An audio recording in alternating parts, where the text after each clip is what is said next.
Cette question de la vie bonne, elle est fondamentale pour nous. On est en train de réfléchir sur qu'est-ce qui fait la vie bonne en EHPAD. De quel plaisir on a besoin, quels sont les liens sociaux dont on a besoin. Bonjour, je m'appelle Dominique Monneron, je suis directeur général de la Fondation Partager Vie. Depuis un an, nous ne pouvons plus organiser de réunions nationales de l'ensemble de nos collaborateurs. Et donc c'est moi qui me déplace dans les établissements. Voilà. Et dans ce cadre-là, je suis venu aussi visiter nos établissements des Antilles. Puis il y a un deuxième aspect des choses, c'est que nous avons un certain nombre de projets à conduire à la Guadeloupe et aux Antilles.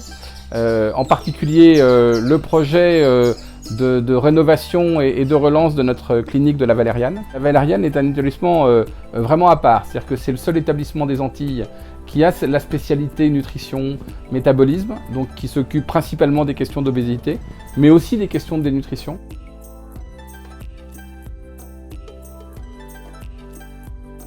Avec la nomination de Sarah Gourdine, la nouvelle directrice de l'établissement, on est dans une logique de relance de cette activité dans l'ensemble de l'offre sanitaire de la Martinique, voire des Antilles. Je suis venu rencontrer les dirigeants de l'ARS, les dirigeants du CHU de la Martinique, pour voir quelles sont les opérations qu'on va pouvoir réaliser ensemble à l'avenir.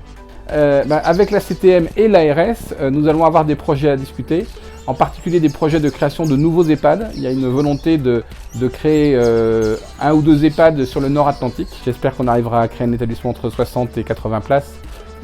C'est grosso modo une cinquantaine de personnes. En Guadeloupe, j'ai eu une discussion avec la DG de l'ARS hier. La discussion a beaucoup porté sur le domicile justement et sur l'organisation de l'offre à domicile.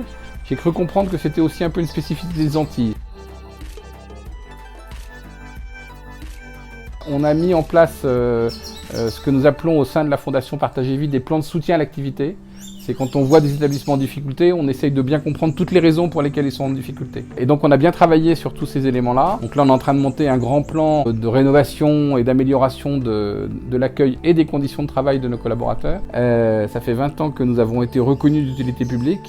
Nous avons été créés initialement par les caisses d'épargne qui avaient décidé de créer cette fondation au niveau national pour prendre en charge les questions de personnes âgées. On est marqué par cette idée de solidarité. On est dans une logique où on intervient pour l'ensemble des publics. On est ouvert à tous aussi en fonction des moyens de chacun.